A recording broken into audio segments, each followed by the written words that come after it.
Hey, this is Adam from esports7.com, and I am with none other than the legendary Pink Samus. Hugs, how are you doing today, man? How's it going? It's going well.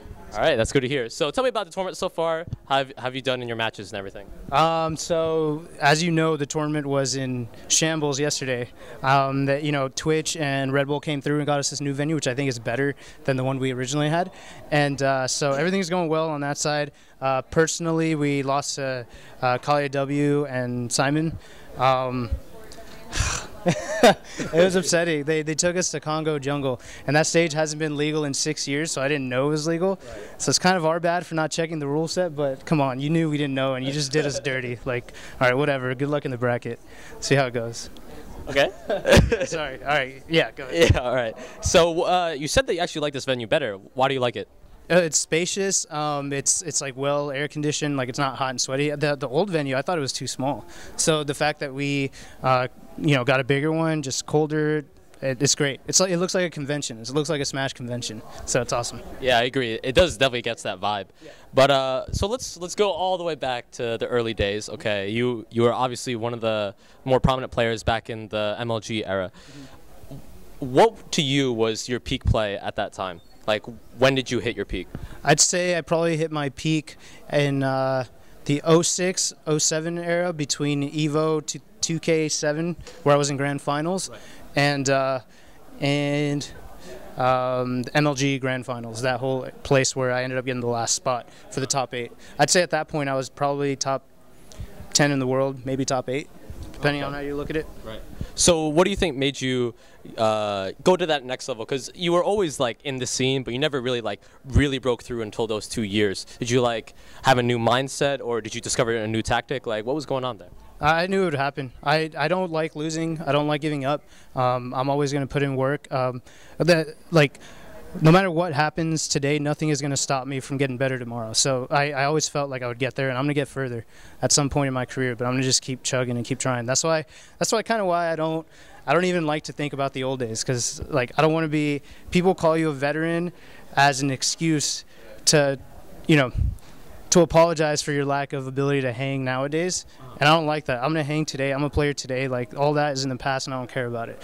And not to say anything bad about the question. I'm just saying I don't look at that as my glory days. My glory days are coming, and I'm gonna just keep working hard at it.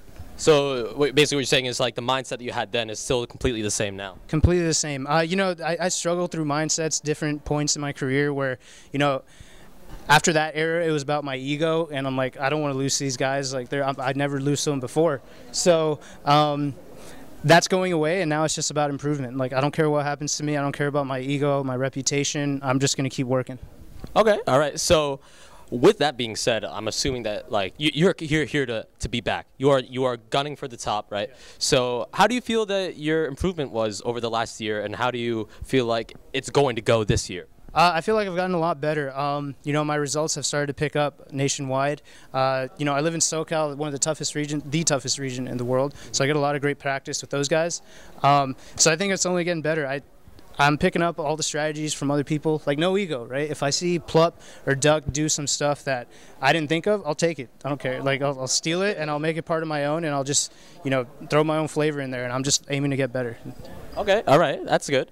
So going back, you were in the documentary a lot. You were featured very heavily. How would you say everything has changed in your life since the documentary was released? Oh man, it's crazy. Like, I feel officially esports, like you're signing things and you're giving interviews, and these are things that wouldn't happen before without the documentary. So I know it's brought a lot of new people into the scene, and that's their first introduction to the scene. So the fact that I was a part of it makes me feel really honored, and I'm happy to sign all the time. People coming up, it's great. Like, I'm not used to it. I'm not jaded. Like, right. It's fun. It's fun. Well, I mean, when you first heard from Samox, did you ever think it was going to be that big? Like, what was going through your mind when you were talking to him at the time? Dude, when I talked to him, I thought he was just like, oh, this guy's just like amateur student. He's just gonna film it. We're gonna get like 1,000 views, And then when it came out, it blew my mind. Like, I almost cried watching it. It was so nuts. And after I saw it, I'm like, this is gonna change everything. Like, anyone who sees it and doesn't know already is gonna know, because I've always said back in the days that if people knew what our scene was about and they knew the heroic stories, the drama, everything, they would get so into it. And look at us now. Everyone everyone's into it. Everyone loves it. So you were getting better last year, but there was another change that happened in that you were signed to Frequency. Yes. Can you talk a little bit about how that came to be and how it's been since you've been with them? Yeah, and sorry, I'm not wearing my gear because I knew I wasn't going to be on stream, but shout outs to Frequency, shout outs to Gen X, shout outs to Listen. Those are my sponsors. Right. You know, they help me get to places, they help me get to the different tournaments. It's motivated me to do better, but I would do it regardless. So they're just supportive. They're always helping me out. So shout outs to them. They got me here. They got me to Paragon. So you know everything's different now, man. Like I don't pay for too much of my own stuff anymore. Like to go out to tournaments. So it's different. Right. So I'm sure it's a lot better. But another thing, like we're here now. Obviously they're the ones that helped you get here. Yes. How are you feeling? Actually, how far do you think you're going to get here? Do you feel like you're going to be really, really successful here? Like, is this going to be the best showing Hugs has ever seen? Or I'm going to aim for it. I'm going to be practicing. As soon as we're done with this, I'm going to go practice. I know that I play Mewtwo King round 1 tomorrow. I pre-qualified for the final bracket. So I got him first round, and then I got some other tough opponents depending where that goes. I'm hoping to win. Like I'm just taking it seriously. If my mentality's there and I'm making the right decisions, I think I could win. I've actually asked a lot of other players this. You know, Melee is the biggest it's ever been, especially you. You've been here, you've seen it all. You know when it was big and when it wasn't. Are you gonna like just go all the way with this? Are you like gonna make this a career perhaps, or do you have other career goals and aspirations outside of Smash? No, I want to make this a career. I don't like competing is what I love to do. I don't plan to be behind the mic. I don't plan to be none of that. Like, and I know like some people think age is a thing, but like. Come on, like Anderson Silva, he was 38, middleweight UFC champion. He was still beating down people, like pound for pound best in the world. If he could do that, then I have no excuse not to be able to push some buttons at age like 28. So I'm gonna be doing this for a while until I'm, no longer having fun with it, but constantly having fun with trying to improve and keep up with the metagame. Okay. I mean, I would hope that you stay here.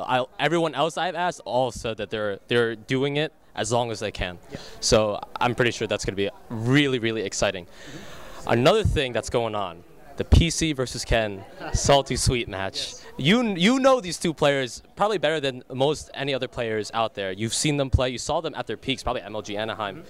Who's going to win it, man? Who do you think is going to take it? Ken's going to win. And you asked me this like maybe a couple months down the line when PC puts in more time.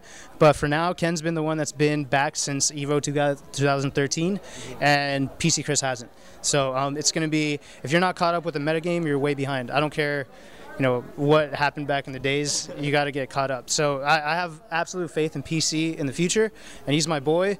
But I have to go with experience. I've seen it all before. Like, more up-to-date players will always beat the outdated people that are trying to catch up. All right. I mean, that's probably one of the things I'm looking forward to the most. Are you looking forward to any other matches there? I really wanted Bizarro and Kage. I thought that was going to be so hype, but Kage had to back out. So otherwise, Chillin and Leffen. That one's going to be, like, I think Leffen should win. He's the favorite for sure.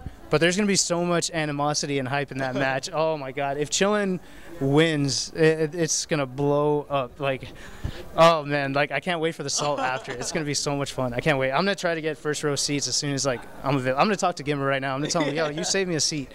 I'm going to pay for it. I mean, if there's anything worth paying for, man, you want that front row seat. But speaking of Chillin, you were doing that series, I forget what it was called, but where you guys were talking about things that were topics in the Smash community.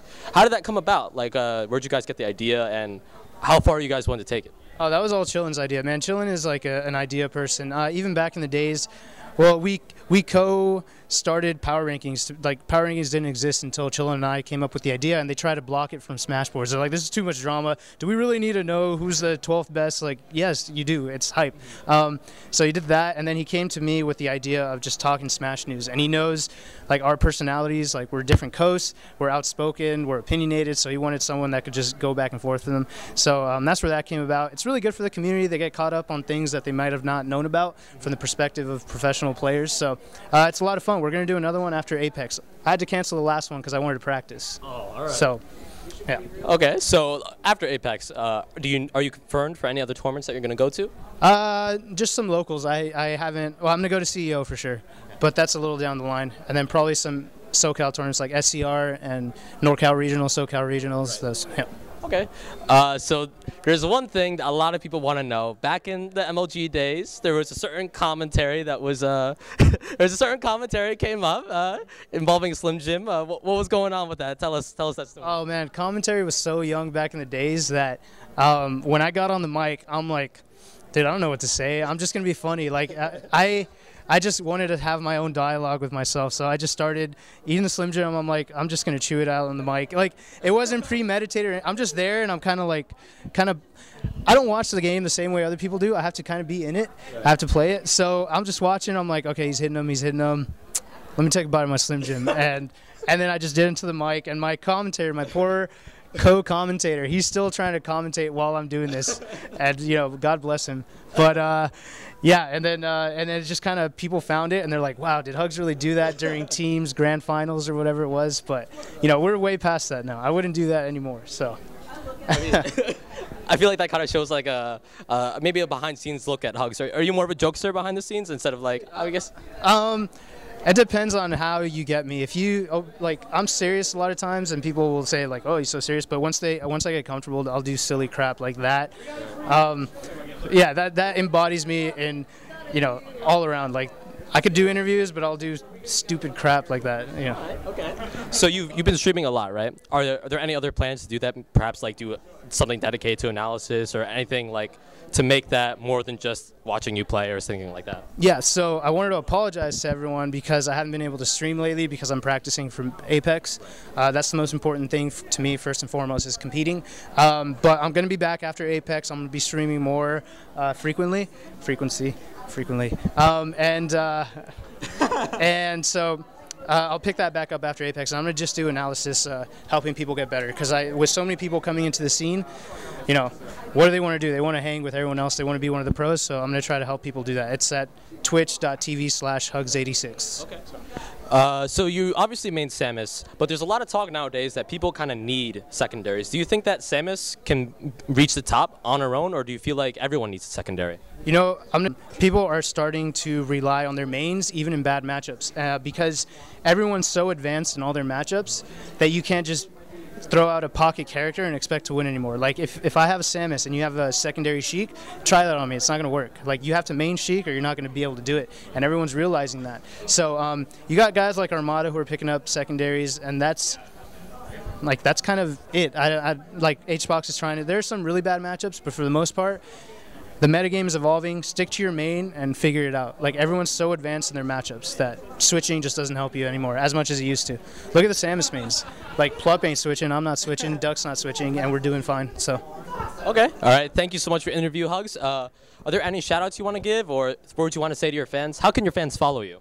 My fans and haters, whatever, they could follow me at twitter.com/Hugs86, Facebook at /FRQ Hugs, frequency Hugs, and then on my Twitch at twitch.tv/Hugs86. And I'm always shouting out the fans, always interacting. I try to interact with everyone. Yep. All right, thanks for the interview, man. Stay tuned to esports7.com for more Apex 2015 coverage. Thanks, everyone.